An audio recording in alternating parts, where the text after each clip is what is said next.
Corona virus ने करीब 3 वर्षों से दुनिया की नाक में दम किया है।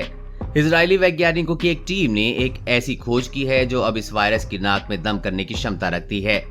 2 एंटीबॉडी स्पष्ट रूप से कोरोना वायरस के सभी ज्ञात रूपों को हानिकारक बना सकते हैं। वो वायरस के उस हिस्से से चिपक जाते हैं जो आज तक शायद ही उत्परिवर्तित हुआ है। 3 वर्ष पूर्व महामारी की शुरुआत के बाद से वायरस के बार बार ऐसे रूप सामने आए हैं जो टीकाकरण या संक्रमण के बाद मिलने वाली सुरक्षा में भी चकमा दे जाते हैं।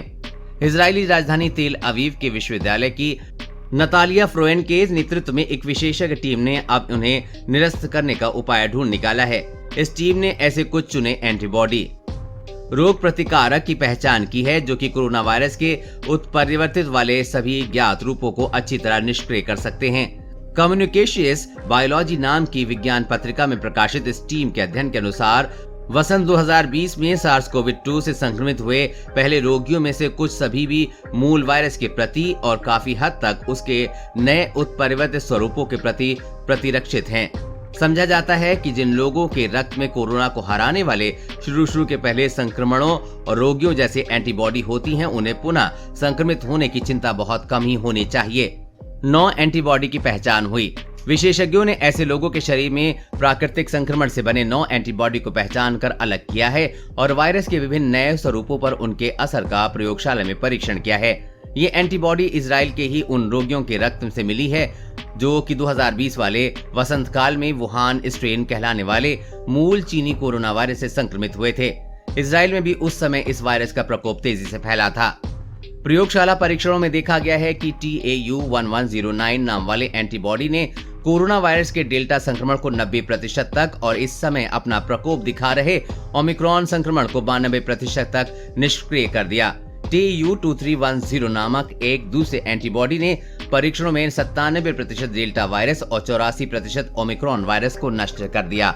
वायरस के उत्परिवर्तनों की कमजोरी जानी। इन अवलोकनों से नतालिया फ्रोएन आश्वस्त हैं कि उन्होंने कोरोना वायरस के उत्परिवर्तनों की कमजोरी जान ली है।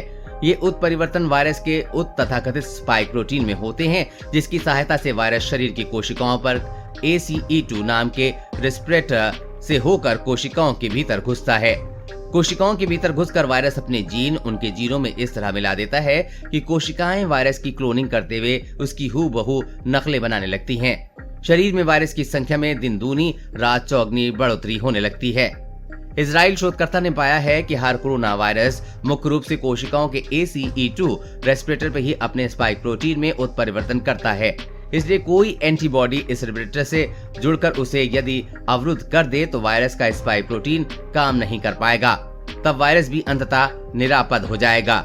नए खोजे गए ज्यादातर एंटीबॉडी कोरोना वायरस को हानिकारक बनाने के लिए ACE2 रेस्पिरेटर को ही चुनते हैं।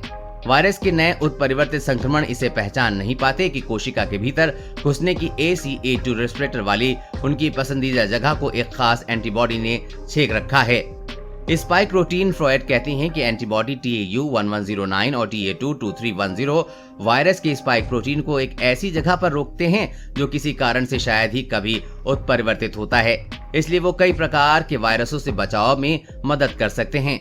इस खोज की पुष्टि इजराइल के बार इलान विश्वविद्यालय और सैन डिएगो के कैलिफोर्निया विश्वविद्यालय की प्रयोगशालाओं में भी की गई है। नतालिया फ्रोएन का कहना है कि टीकों से मिलने वाली प्रतिरक्षा के समय में 7 गिरावट के कारण कोरोना महामारी इतनी घातक बन सकी। उनके शब्दों में, जिन लोगों को जन्म के कुछ समय बाद ही चेचक से बचाव का टीका लगाया गया था, आज 50 साल का होने के बाद भी उन्हें इतने एंटीबॉडी है कि वो काफी हद तक मंकी पॉक्स के संक्रमण से भी सुरक्षित हैं। इसके विपरीत कोविड-19 से बचाव के एंटीबॉडी की संख्या 3 महीने बाद काफी कम हो जाती है तो लोग बार बार संक्रमित होते हैं, भले ही उन्हें 3 बार टीका लगा हो। दवा के रूप में दिया जा सकता है। फ्रोएड के अनुसार उनकी टीम ने जिन एंटीबॉडी की पहचान की उन्हें संक्रमण के बाद के पहले कुछ दिनों में दवा के रूप में दिया जा सकता है और इस तरह शरीर में वायरस के प्रसार को रोका जा सकता है।